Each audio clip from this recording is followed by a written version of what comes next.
কালজয়ী স্রষ্টা কবিগুরু রবীন্দ্রনাথ ঠাকুরের 164তম জন্মদিবস। এ এক অদ্ভুত অনুভূতি। রবি ঠাকুর আমাদের জীবনের রন্ধ্রে রন্ধ্রে। আমরা সবাই জানি, সুখে দুঃখে, হাসি কান্নায়, বিরহ, প্রেম, পূজা, এমন কোনো মুহূর্ত নেই যেখানে রবি ঠাকুর নেই।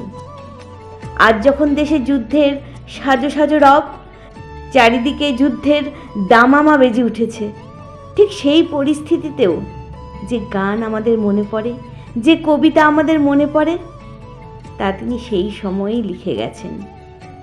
অর্থাৎ যুদ্ধকালীন পরিস্থিতিও বাদ পড়েনি তার লেখনীতে। তাঁর জন্মদিনে তাকে স্যাস ক্রিয়েটিসের প্রণাম এবং স্রষ্টার সৃষ্টি ভিখারিণী পাঠ করে তার শ্রদ্ধার্ঘ্য নিবেদন করছি আমি শাশ্বতী।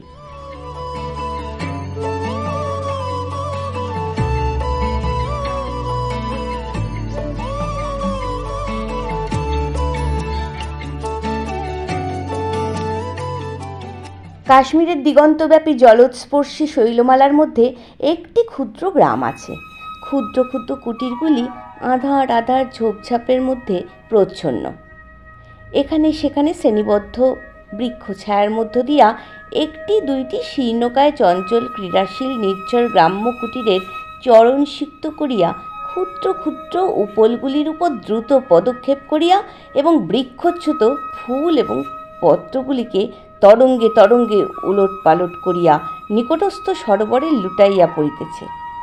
দূরব্যাপী নিস্তরঙ্গ সরসী লাজু কুষার রক্তরাগে, সূর্যের হেমময় কিরণে, সন্ধ্যার স্তর বিন্যস্ত মেঘমালার প্রতিবিম্বে, পূর্ণিমার বিগলিত জ্যোৎস্নাধারায় বিভাসিত হইয়া শৈললক্ষ্মীর বিমল দর্পণের ন্যায় সমস্ত দিনরাত্রি হাস্য করিতেছে।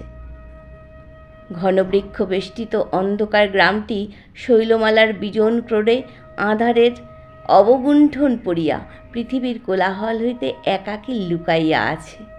দূরে দূরে হরিৎ শস্যময় ক্ষেত্রে গাভী চড়িতেছে।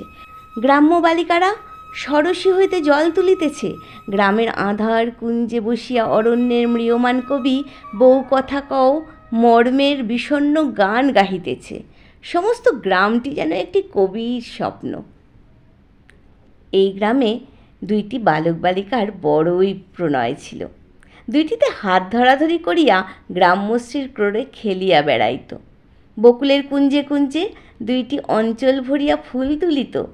শুকতারা আকাশে ডুবিতে না ডুবিতে উষার জলদমালা লোহিত না হইতে হইতেই সরসীর বক্ষে তরঙ্গ তুলিয়া ছিন্ন কমল দুটির ন্যায় পাশাপাশি সাঁতার দিয়া বেড়াইত। নীরব মধ্যাহ্নে স্নিগ্ধ তরুচ্ছায়ায় শৈলের সর্বোচ্চ শিখরে বসিয়া ষোড়শবর্ষীয় অমরসিংহ ধীর মৃদুল স্বরে রামায়ণ পাঠ করিত। দুর্দান্ত রাবণ কর্তৃক সীতাহরণ পাঠ করিয়া ক্রোধে জ্বলিয়া উঠিত। দশমবর্ষীয়া কমল দেবী তাহার মুখের পানে স্থির হরিণনেত্র তুলিয়া নীরবে শুনিত। অশোকবনে সীতার বিলাপ কাহিনী শুনিয়া পক্ষরেখা অশ্রুসলিলে সিক্ত করিত। ক্রমে গগনের বিশাল প্রাঙ্গণে তারকার দ্বীপ জ্বলিলে, সন্ধ্যার অন্ধকার অঞ্চলে জোনাকি ফুটিয়া উঠিলে দুইটিতে হাত ধরাধরি করিয়া কুটিরে ফিরিয়া আসিত। কমল দেবী বড় অভিমানিনী ছিল। কেহ তাহাকে কিছু বলিলে সে অমর সিংহের বক্ষে মুখ লুকাইয়া কাঁদিত। অমর তাহাকে সান্ত্বনা দিলে, তাহার অশ্রুজল মুছাইয়া দিলে, আদর করিয়া তাহার অশ্রুসিক্ত কপোল চুম্বন করিলে বালিকার সকল যন্ত্রণা নিভিয়া যাইত।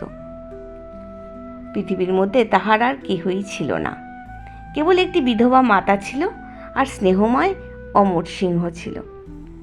তাহারাই বালিকাটির অভিমান, সান্ত্বনা ও ক্রীড়ার স্থল। বালিকার পিতা গ্রামের মধ্যে সম্ভ্রান্ত লোক ছিলেন। রাজ্যের উচ্চপদস্থ কর্মচারী বলিয়া সকলে তাহাকে মান্য করিত। সম্পদের ক্রোড়ে লালিত পালিত হইয়া এবং সম্ভ্রমের সুদূর চন্দ্রলোকে অবস্থান করিয়া কমল গ্রামের বালিকাদের সহিত কখনো মিশে নাই। বাল্যকাল হইতে তার সাধের সঙ্গী অমর সিংহের সহিত খেলিয়া বেড়াইত। অমর সিংহ সেনাপতি অজিত সিংহের পুত্র। অর্থ নাই, কিন্তু উচ্চ বংশজাত। এই নিমিত্ত কমল ও অমরের বিবাহের সম্বন্ধ হইয়াছে। একবার মোহনলাল নামে একজন ধনীর পুত্রের সহিত কমলের বিবাহের প্রস্তাব হয়, কিন্তু কমলের পিতা তার চরিত্র ভালো নয় জানিয়া তাহাতে সম্মত হয় নাই। কমলের পিতার মৃত্যু হইল। ক্রমে তাহার বিষয় সম্পত্তি ধীরে ধীরে নষ্ট হইয়া গেল। ক্রমে তাহার প্রস্তর নির্মিত অট্টালিকাটি আস্তে আস্তে ভাঙিয়া গেল। ক্রমে তাহার পারিবারিক সম্ভ্রম অল্পে অল্পে বিনষ্ট হইল, এবং ক্রমে তাহার রাশি রাশি বন্ধু একে একে সরিয়া পড়িল।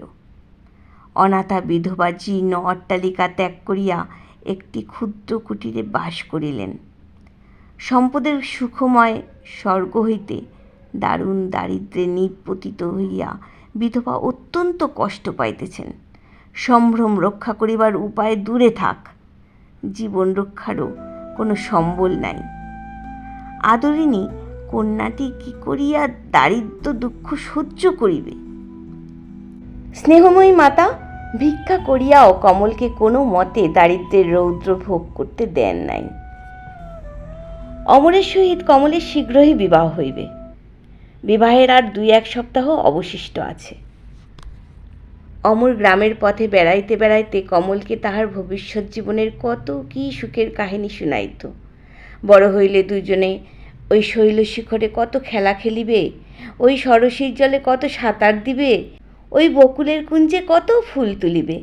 চুপি চুপি গম্ভীরভাবে তাহারই পরামর্শ করিত। বালিকা অমরের মুখে তাহাদের ভবিষ্যৎ ক্রীড়ার গল্প শুনিয়া আনন্দে উৎফুল্ল হইয়া বিহ্বল নেত্রে অমরের মুখের পানে চাহিয়া থাকিত। এইরূপে যখন এই 2টি বালক বালিকা কল্পনার অস্ফুট জ্যোৎস্নাময়ের স্বর্গে খেলা করিতেছিল, তখন রাজধানী হইতে সংবাদ আসিল যে রাজ্যের সীমায় যুদ্ধ বাঁধিয়াছে। সেনানায়ক অজিত সিংহ যুদ্ধে যাইবেন এবং যুদ্ধ শিক্ষা দিবার জন্য তাহার পুত্র অমর সিংহকেও সঙ্গে লইবেন। সন্ধ্যা হইয়াছে। শৈলশিখরের বৃক্ষছায়ায় অমর ও কমল দাঁড়াইয়া আছে। অমর সিংহ কহিতেছেন, কমল, আমি তো চলিলাম, এখন রামায়ণ শুনিবি কার কাছে? বালিকা ছল ছল নেত্রে মুখের পানে চাহিয়া রহিল। দেখ কমল, এই অস্তমান সূর্য আবার কাল উঠিবে, কিন্তু তোর কুটির দ্বারে আমি আর আঘাত দিতে যাইব না। তবে বল দেখি, আর কাহার সহিত খেলা করিবি? কমল কিছুই কহিল না, নীরবে চাহিয়া রহিল। অমর কহিল, সখী, যদি তোর অমর যুদ্ধক্ষেত্রে মরিয়া যায় তাহা হইলে?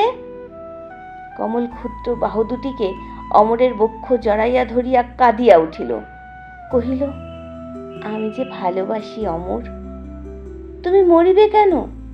অশ্রু সলিলে বালকের নেত্র ভরিয়া গেল।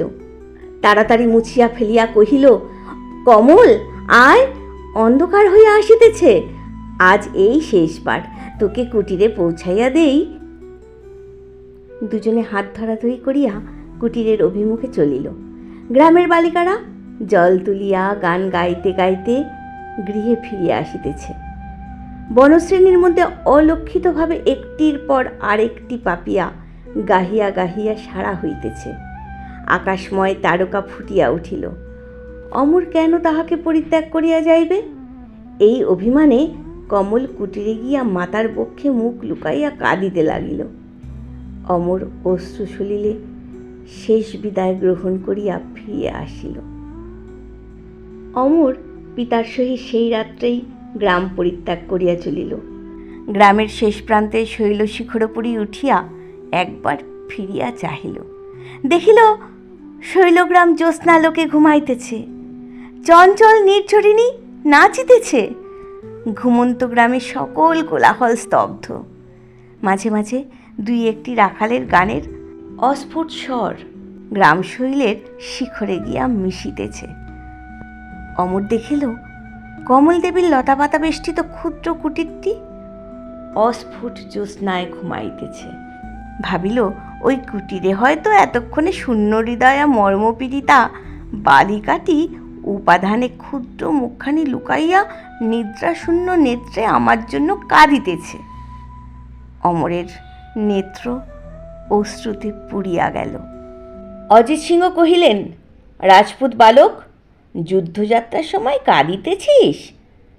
অমর অশ্রু মুছিয়া ফেলিল। শীতকাল, দিবা অবসান হইয়া আসিতেছে। গাঢ় অন্ধকারময় মেঘরাশি, উপত্যকা শৈলশিখর, কুটির বন, নির্ঝর হ্রদ, শস্যক্ষেত্র একেবারে গ্রাস করিয়া ফেলিয়াছে। অবিশ্রান্ত বরফ পড়িতেছে। তরল তুষারে সমস্ত শৈল আচ্ছন্ন হইয়াছে। পত্রহীন শীর্ণ বৃক্ষ সকল শ্বেত মস্তকে স্তম্ভিতভাবে দণ্ডায়মান। দারুণ তীব্র শীতে হিমালয় গিরিও যেন অবসন্ন হইয়া গিয়াছে। এই শীত সন্ধ্যার বিষণ্ণ অন্ধকারের মধ্য দিয়া গাঢ় বাষ্পময় স্তম্ভিত মেঘরাশি ভেদ করিয়া একটি ম্লান মুখশ্রী, ছিন্ন বসনা, দরিদ্র বালিকা অশ্রুময় নেত্রে শৈলের পথে পথে ভ্রমণ করিতেছে। তুষারে পদতল প্রস্তরের ন্যায় অসাড় হইয়া গিয়াছে। শীতে সমস্ত শরীর কাঁপিতেছে, মুখ নীল বর্ণ, পার্শ্ব দিয়া দুই একটি নীরব পান্থ চলিয়া যাইতেছে। হতভাগিনী কমল করুণ নেত্রে এক একবার তাহাদের মুখের দিকে চাহিতেছে, কি বলিতে গিয়া বলিতেছে না। আবার অশ্রু সলিলে তুষার স্তরে পদচিহ্ন অঙ্কিত করিতেছে। কুটিরে রুগ্ন মাতা অনাহারে শয্যাগত।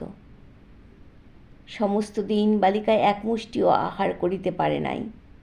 প্রাতঃকাল হইতে সন্ধ্যা পর্যন্ত পথে পথে ভ্রমণ করিতেছে। সাহস করিয়া ভীতি বিহ্বলা বালা কাহারও কাছে ভিক্ষা চাহিতে পারে নাই। বালিকা কখনো ভিক্ষা করেই নাই। কি করিয়া ভিক্ষা করিতে হয় জানে না, কাহাকে কি বলিতে হয় জানে না। আলুলিত কুন্তল রাশির মধ্যে সেই ক্ষুদ্র করুণ মুখখানি দেখিলে, দারুণ শীত কম্পমান তাহার সেই ক্ষুদ্র দেহখানি দেখিলে পাষাণ বিগলিত হইত। ক্রমে অন্ধকার ঘনীভূত হইল। নিরাশ বালিকা ভগ্ন হৃদয় শূন্য অঞ্চলে কুটিরে ফিরিয়া যাইতেছে, কিন্তু অসাড় পা আর উঠে না। অনাহারে দুর্বল, পথশ্রমে ক্লান্ত, নিরাশায় ম্রিয়মাণ। শীতে অবসন্ন বালিকা আর চলিতে পারে না। অবশ হইয়া পথপ্রান্তে তুষার শয্যায় শুইয়া পড়িল। শরীর ক্রমে আরও অবসন্ন হইতে লাগিল। বালিকা বুঝিল ক্রমে সে অবসন্ন হইয়া তুষারে চাপা পড়িয়া মরিবে। মাকে স্মরণ করিয়া কাঁদিয়া উঠিল। জোর হস্তে কহিল, মা ভগবতী, আমাকে মারিয়া ফেলিও না, আমাকে রক্ষা করো। আমি মরিলে যে আমার মা কাঁদিবে, আমার অমর কাঁদিবে। ক্রমে বালিকা অচেতন হইয়া পড়িল।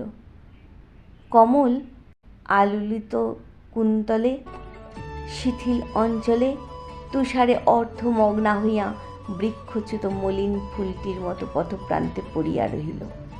তুষারের উপরে তুষার পড়িতে লাগিল। বালিকার বক্ষের উপর তুষারের কণা পড়িতেছে ও গলিতেছে এবং ক্রমে জমিয়া যাইতেছে। এই আঁধার রাত্রিতে একজন পান্থ পথ দিয়া যাইতেছে না। বৃষ্টি পড়িতে লাগিল, রাত্রি বাড়িতে লাগিল, বরফ জমিতে লাগিল। বালিকা একাকিনী শৈলপথে পড়িয়া রহিল।